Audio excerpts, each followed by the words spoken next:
ಇದ್ರೆ ಅವರಿಗೆ ಕೋರ್ಟ್ ಹೇಳಿರುತ್ತೆ, ನಾವೇ ಸರಿಸುಮಾರು 20 ವರ್ಷ ನಿರಂತರವಾಗಿ ಹೋರಾಟ ಮಾಡಿ ಪೌರ ಕಾರ್ಮಿಕರಿಗೆ ಕನಿಷ್ಠ ವೇತನ ಅನ್ನುವುದನ್ನ ಒಂದು ಕಾನೂನಾಗಿ ತರೋದಕ್ಕೆ ಸಾಧ್ಯವಾಯಿತು. ಕೋರ್ಟ್ ಹೇಳ್ಬಿಡ್ತು, ಪೌರ ಕಾರ್ಮಿಕರಿಗೆ ಕನಿಷ್ಠ ಮಿನಿಮಮ್ ವೇಜ್ 18,000 ರೂಪಾಯಿ ತಿಂಗಳಿಗೆ ಕೊಡಬೇಕು, ಜೊತೆಗೆ ಹೆಲ್ತ್ ಫೆಸಿಲಿಟಿ ಇತ್ಯಾದಿ ಕೊಡಬೇಕು ಇತ್ಯಾದಿ ಅಂತ ಹೇಳ್ಬಿಡ್ತು.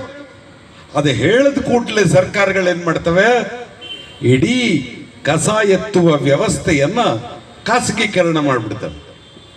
ಗುತ್ತಿಗೆಯವರು ಕಸ ತೆಗೆಯುವಂಗೆ ಮಾಡ್ಬಿಡುತ್ತೆ. ಅಲ್ಲಿ ಕೆಲಸ ಮಾಡುವ ಪೂರ್ಣಾವಧಿಯ ಪೌರ ಕಾರ್ಮಿಕರ ಇಲ್ಲವೇನೋ ಅನ್ನೋಂಗೆ ಮಾಡಿಬಿಡುತ್ತೆ. ಹೀಗಾಗಿ ಈ ಗುತ್ತಿಗೆಯವರ ಕೈ ಕೆಳಗೆ ಈ ಕಸ ತೆಗೆಯುವ ಜನ ಕೆಲಸ ಮಾಡುವ ಬಹುತೇಕ ಎಲ್ಲ ಊರುಗಳಲ್ಲಿ ಇದಾಗಿದೆ. ಬೆಂಗಳೂರಿನಲ್ಲಂತೂ ಸಿಕ್ಕಾಪಟ್ಟೆ